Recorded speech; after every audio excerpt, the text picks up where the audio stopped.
Hello friends, welcome to English Literature Club. Dear friends, as you know that we have conducted a series on English literature under different topics, and today we would be talking on John Donne as the founder of the Metaphysical School of Poetry.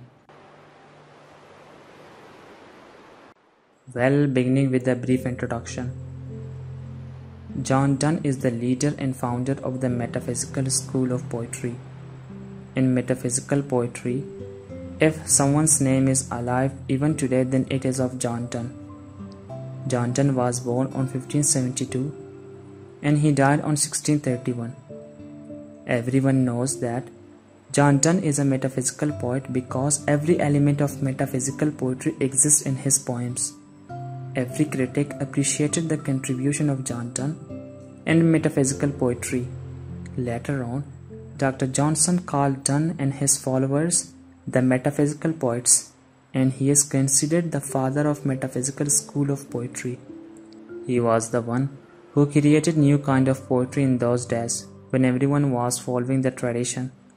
Donne's poetry is remarkable, but only metaphysics does not make it remarkable. There are certainly other elements which are there in his poetry and make John Donne famous among other metaphysical poets of his era. Ben Jonson also belonged to the metaphysical school of poetry, yet his name comes after John Donne. However, there is no denying the fact that metaphysical elements in Donne's poetry make him famous among other poets. If we want to know about John Donne and metaphysics poetry, then we first have to know about the second kind of poetry, which was being written before John Donne.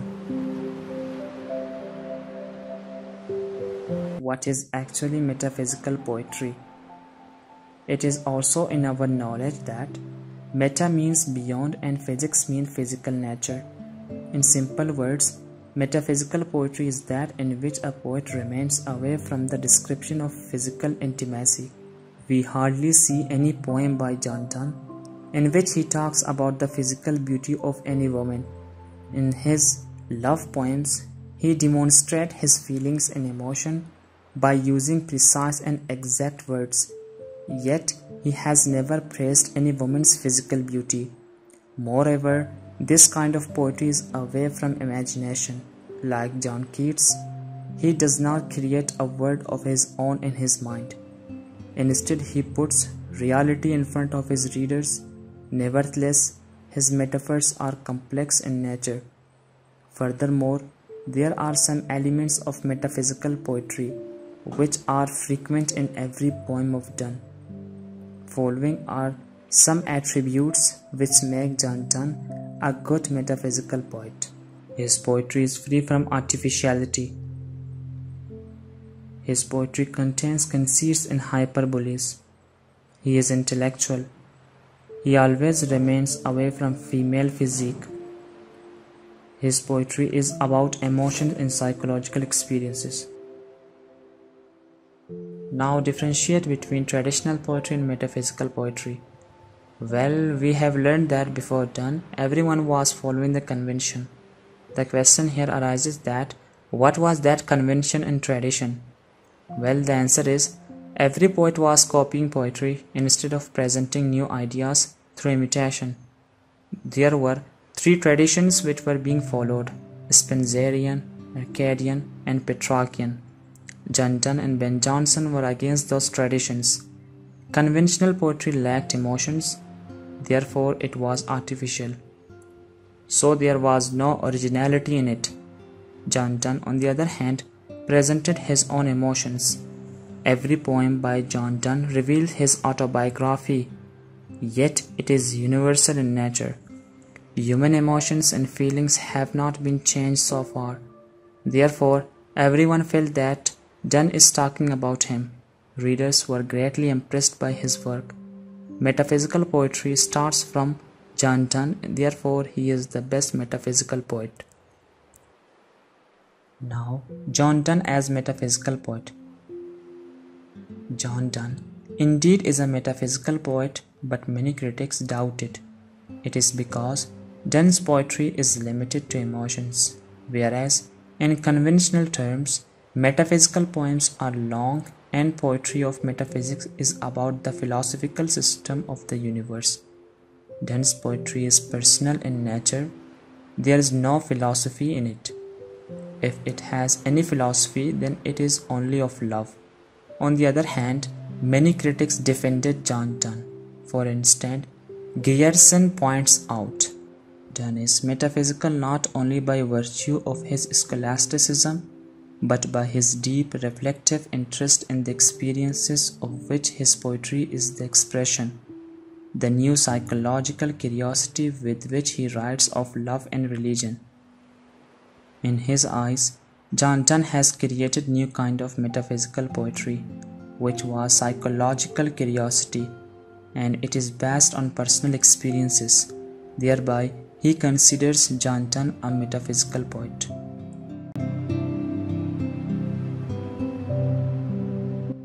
Let's have a glance on Donne's poetry that is free from physics. Although Donne presents his emotions in his poems, yet he never appreciated the physical beauty of any woman. In love poems, he talks about worldly love and his beloved and more, but the readers can never find any poem in which he talks about the physical beauty of his beloved. As far as later poems of John Donne are concerned, they are spiritual and divine. In them, there is no concept of artificial beauty. To differentiate Donne from other poets, let's take an example. In Rape of the Lock, Alexander Pope in the description of Belinda writes words about her physical look, but in Donne's poetry, this kind of appreciation can never be found.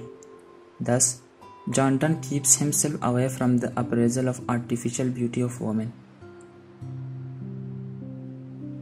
John Donne's intellectualism and wit make him metaphysical poet. Metaphysical poetry can hardly be separated from wit. Both these things are interlinked. Every poet of metaphysics intellectually describes things. Donne gives arguments after arguments to support his stance. Neither exaggeration nor artificiality is there in John Donne's poetry. He has used such words which are acceptable by readers. His imagery is clean. He does not write such words which are unnecessary. Furthermore, he begins his poems abruptly in a colloquial manner in order to get the attention of his readers. Thus, Donne's wit is significant to make him the best metaphysics poet of every era. Conceits and hyperboles in Donne's poetries. Conceits are peculiar elements of Donne's poetry. He uses highly imaginative examples to clear his stance to his readers. For instance, in Valediction, Forbidden Morning, he shows the separation of two lovers through two legs of a compass, who apparently are away but in reality they are part of each other. They can't go away. Similarly, in Valediction of Weeping, he takes an example of moon in tides. He compares his beloved to the moon and himself to tides. Thus, every poem of John Donne is enriched with conceits and hyperboles. Abundance of these elements in the poetry of John Donne helps us to remember him first as a metaphysical poet.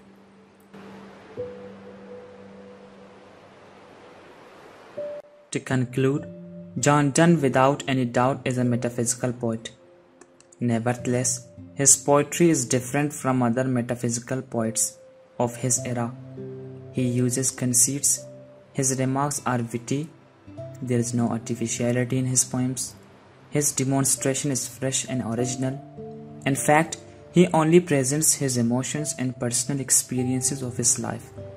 All these elements make his poetry remarkable, and him best metaphysical poet of every era.